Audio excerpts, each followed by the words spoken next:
혹시 라이브 커머스는 해보신 적 있어요? 라이브 커머스는 해본 적은 아직 없어요. 그러면 좀 저 좀 잘 부탁드리겠습니다. 세상에 있는 많은 직업들을 씹고 뜯고 맛보고 즐겨보는 본격 잡셀링쇼 서울론 오늘의 직진. 안녕하세요 여러분, 반갑습니다. 저는 여러분들의 직진남 아담 민우예요. 반갑습니다. 오늘 여러분들이 밟아볼 직진 코스는요, 세상의 많은 이야기들을 미디어로 풀어내는 사람들, 방송 작가입니다. 자, 오늘 방송 작가의 세계로 안내해 주실 아주 귀한 분을 모셔봤는데요. 이분은 말이죠, 여러분 잘 들으세요. 토크쇼, 정보 랭킹쇼, 정치 토크쇼, 스포츠 토크쇼, 과학 토크쇼, 여행 리얼리티, 라디오 리얼리티, 게임쇼, 음식 대결쇼, 그리고 최근 방송계에서 제일 핫하다는 연애 예능까지 섭렵한 팔방미인의 작가님이십니다. 다양한 장르만큼이나 다채로운 시선으로 방송 작가의 세계로 안내해 주실 임승화 작가님 모시겠습니다. 어서 오세요. 네, 안녕하세요. 네, 안녕하세요. 안녕하세요. 반갑습니다, 작가님. 안녕하세요. 네, 간단하게 소개 부탁드려도 될까요? 저는 올해 13년 차 예능 작가로 활동하고 있는 임승화 작가라고 합니다. 반갑습니다. 그러면 그 13년이라는 시간 동안 실례지만 좀 대표할 수 있는 작품이 무한도전 진짜요? 도 한 친구도 있고 하신 건 알고. 최근에 참여했던 작품은 이제 KBS 이별도 리콜이 되네요라고 헤어진 연인들, 오, 저 봤어요. 안타깝게 헤어진 분들을 좀 이어주고 싶었던 그런 의도였는데 시청률은 그렇게 나오진 않아서 그 전에는 이제 제가 KBS의 배틀 트립이라고 여행 프로그램을 제가 한 3년 넘게 이제 진행을 했었는데 못해도 한 30개국 정도는 되는 것 같아요. 와. 네, 거길 다니면서 여행 프로그램 많이 했었고요. 아니, 저는 당연히 여자 작가님이 나오실 거라고 저는 생각을 했었거든요. 맞습니다. 아니, 근데 생각보다 원칠하신 남자 작가님이 오셔가지고 굉장히 놀랐는데, 보통 그 작가님들 하면은 남자 작가님들도 좀 많으신 건가요? 아니에요. 굉장히 소수예요. 남자 작가들은 굉장히 소수인데 저 같은 경우에는 그 소수 안에서 활동을 하고 있습니다. 굉장히 또 유니크한 포지션을 아, 갖고 그렇죠. 계신 것 같은데, 네. 어떻게 보면 경쟁력이 조금 덜할 수도 있긴 하겠어요. 뭐 이제 장점과 단점이 있어요. 아, 그래요? 네, 옛날에는 남자 PD님들이 네네네. 많아서 그 밸런스를 좀 맞추기 위해서 좀 여자 작가들 뭐 이런 포지션으로 좀 전통적으로 있었는데, 사실 요즘에는 PD님들도 여자 PD님들이 되게 많으시거든요. 그러니까 요즘 되게 많으신 것 예, 같아요. 그래가지고 최근 들어서는 이제 남자 작가들도 조금씩 더 늘어나는 추세라고는 알고는 있어요.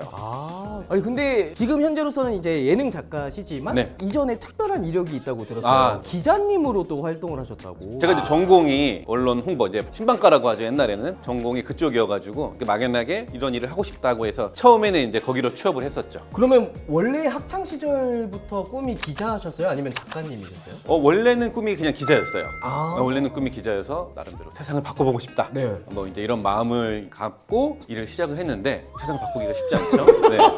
그러면은 좀 재밌는 일을 해야겠다. 꿈을 이루긴 좀 어려우니까 네. 내가 좋아하는 건 뭘까?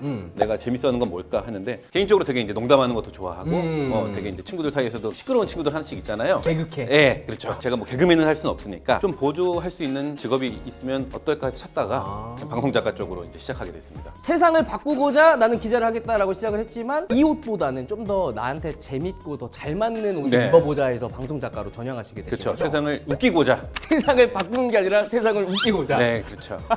아니 근데 이게 하시다 보면서 이 직업에 대한 매력도 많이 느끼셨을 것 같은데. 굉장히 매력 있어요. 어떤 네. 부분이 좀 매력이 있나요? 다양한 포지션과 다양한 스팟에서 일할 수 있다는 게 굉장히 큰 장점이에요. 세상의 다양한 경험을 중시하는 편인데, 아무래도 직장인 분들 같은 경우에는 한 업무를 맡게 되면 그 분야를 이제 계속 쭉 하시게 되는데, 특히 예능 작가 이쪽은 다양한 이제 프로그램을 경험하면서 여행 프로도 했다가 시사 예능도 했다가 스포츠 관련된 콘텐츠도 했다가, 물론 제 의도와는 상관없이 굴러갈 때가 많죠. 그렇지만 계속 새로운 경험을 할 수 있다는 거는 굉장히 큰 장점이에요. 항상 다이나믹. 네, 맞아요. 그러면 어쨌든 기자로서 네네. 정규직으로 활동을 하실 때가 있었고, 지금 어떻게 보면 프리랜서신 거잖아요. 완전 프리랜서. 그죠? 네. 그러면 그 안정적인 수익, 그런 거에 있어서 좀 포기하는 게 두렵거나 그러진 않으셨나요? 사실 굉장히 불리하죠. 그니까. 예, 모든 조직이 피라미드 구조를 가지고 있으니까 그래도 한 10년 요럴 때까지는 밑에서 일을 해야 되는 사람들은 많이 필요하거든요. 그쵸. 그래가지고 이제 뭐 10년 정도까지는 일자리를 찾기가 어렵진 않은데, 그 뒤로 이제 올라갈수록 일자리 찾기가 좀 어려워지긴 해요, 현실적으로. 그래서 카페를 차린다든지 드라마 작가로 가신다든지, 이걸로 평생 직장이 아니라 인생 제 또 2막,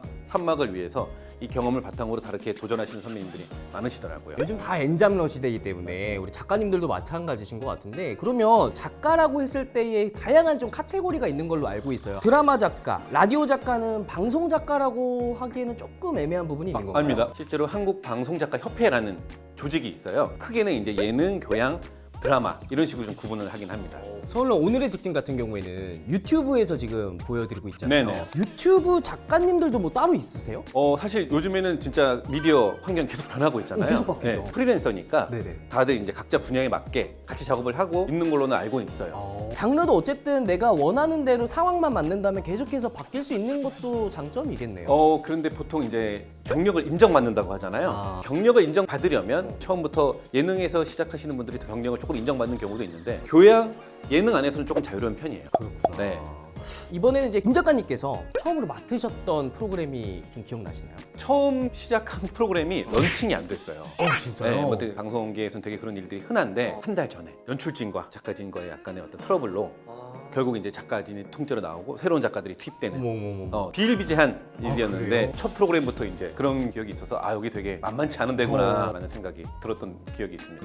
매운맛을 제대로 보고. 그러면 면접에서는 어떻게 어필을 해서 합격이 되신 거예요? 처음 시작할 때는 엄청나게 많은 걸 보진 않아요. 제가 도망 안 가겠다. 인성을 보는 거예요? 약간 인성이 제일 중요하죠. 아마 남자라는 점도 특별한 지점으로 작용을 했던 것 같아요. 그럼 방송 작가를 꿈꾸는 친구들에게 지원하는 그 루트라던가 이런 게 좀 있는지 알려주실 수 있나요? 가장 대표적으로는 이제 요즘에는 관련 학과들이 굉장히 많이 생겼어요. 전혀 상관없는 과, 기계공학과를 나왔다고 하더라도 이제 아카데미로 시작하시는 케이스가 있고 지인 추천. 오, 지인 추천. 네, 지인이 추천되려면 아는 사람도 내부에 있어야 되고 본인도 검증이 돼야 되고 그렇게 시작하는 경우도 있는데 사실 이 동네는 조금 이른 나이부터 시작하는 게 좀 유리한 부분이 없잖아 또 있어서 내가 이 일에 대해서 열정이 있고 하고 싶은 마음이 분명히 있다라고 하면은 다양해요, 사실. 작가님 같은 경우에 처음 막내 작가로 입봉을 한 순간 네. 가장 첫 번째로 받은 업무? 임무? 이런 건 어떤 것이었어요? 보통은 저희가 이제 자료조사. 자료조사. 인터넷을 뒤지거나 자료조사로 제일 먼저 시작하시다 보면 될 것 같아요. 그럼 막내 작가한테 꼭 필요한 역량이 있다 라고 한다면 좀 어떤 게 있을까요? 끈기. 끈기. 네, 내가 끝까지 이걸 하고 싶으면 버티는 힘. 중요한 건 꺾이지 않는 마음. 그렇습니다. 제가 아까 막내 작가라고 좀 표현을 했잖아요. 막내 작가, 뭐 그 위에 작가, 그 위에 작가, 뭐 이런 직급도 작가들 사이에 있는 건가요? 그러니까 막내 작가 그리고 그냥 작가 그리고 이제 그 헤드 메인 작가. 군대로 치면 막내 작가는 2등병이고, 그렇죠. 뭐 일병, 상병이 그 중간, 네. 이제 위에 헤드분들이 이제 뭐 병장 뭐 이 정도 되는 건가요? 대대장급이죠. 대대장급이요? 메인 작가라고 하면은 이제 아, 대대장급. 거기?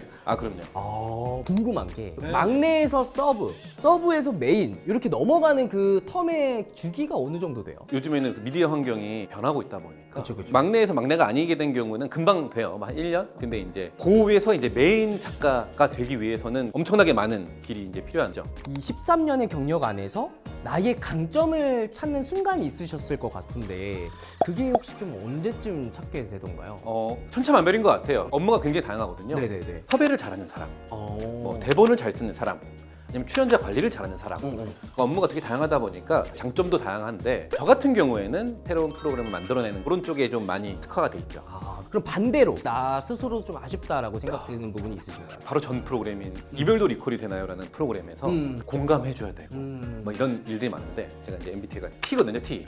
T. 공감을 해줘야 되는데 약간 공감이 안 되는 거예요. 그러겠다. 억지 공감. 챗 GPT처럼. 그렇죠. 잘 챙기고 이제 보듬고 이런 것들이 굉장히 저는 어렵더라고요. 자, 이쯤에서 질문이 하나가 도착을 했습니다. 방송 작가는 하나의 프로그램만 맡을 수 있나요? 동시에 여러 개의 프로그램도 할 수가 있나요? 이런 질문이 왔습니다. 혹시 그런 것도 가능한가요? 메인 작가 그런 분들이 되시면 뭐 많게는 5개씩. 오, 진짜요? 네. 그렇게 다양하게 할 수 있을 만큼 팀을 세팅해놓고 다니시니까 본인은 이제 진두지휘만 하시는 거죠. 본 프로그램에 피해를 끼치지 않는 범위 내라면 그렇게 하는 경우들이 많습니다. 그런데 제 본업이 쇼호스트라고 말씀드렸잖아요. 작가분들이랑 협업하는 경우가 꽤 많거든요. 방송 작가라고 해서 그러면 꼭 TV 프로그램만 해야 되고 막 그런 건 아닌 건 거죠? 전혀 그렇지 않죠. 그러면 활동 영역이라고 하는 리미트, 제한선은 딱히 없겠네요. 그렇죠. 그냥 뭐 한번 마침 우연한 기회가 왔는데 잘하네? 그럼 일이 또 들어오고 일이 또 들어오고. 혹시 라이브 커머스는 해보신 적 있으세요? 라이브 커머스는 해본 적은 나죠. 그러면 좀 저 좀 잘 부탁드리겠습니다. 여러분 이렇게 사는 거예요. 이렇게 영업하는 거예요.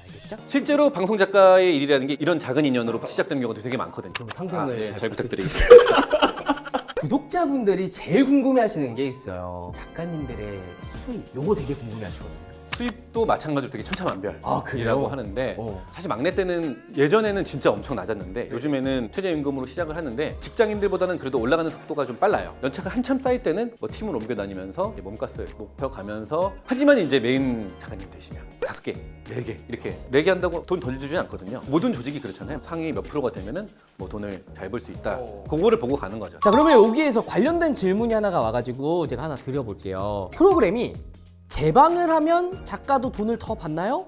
반대로 결방했을 때는 돈을 못 받나요? 하셨는데 재방할 때마다 돈이 더 나오는 거예요? 방송사마다 달라요. 방송사와 한국방송작가협회가 어떻게 계약이 돼 있느냐 이런 거에 따라서 조금씩 다른데 방송작가협회에 가입을 하려면 예를 들어서 한 5에서 6년 정도 순수하게 프로그램만 꽉꽉 채워서 한 경력을 인정받아야지만 방송작가협회에 가입할 수 있고 방송작가협회에서 그런 재방료, 그러니까 저작권에 대한 것들을 관리해 주면서 프로그램마다 방송사마다 좀 달라집니다. 아, 그렇구나. 자, 이렇게 해서 방송작가의 수익 얘기까지 좀 나눠봤는데요. 여러분 약간 좀 구미가 땡기지 않나요? 2부에서는 더 재밌는 얘기, 방송 작가 라이프에 대해서 속속들이 더 말씀을 해주실 거니까 우리 2부도 기대 많이 해주시고 1부보다 더 재밌는 2부 속으로 빠져보도록 하겠습니다. 여러분 2부에서 만나요.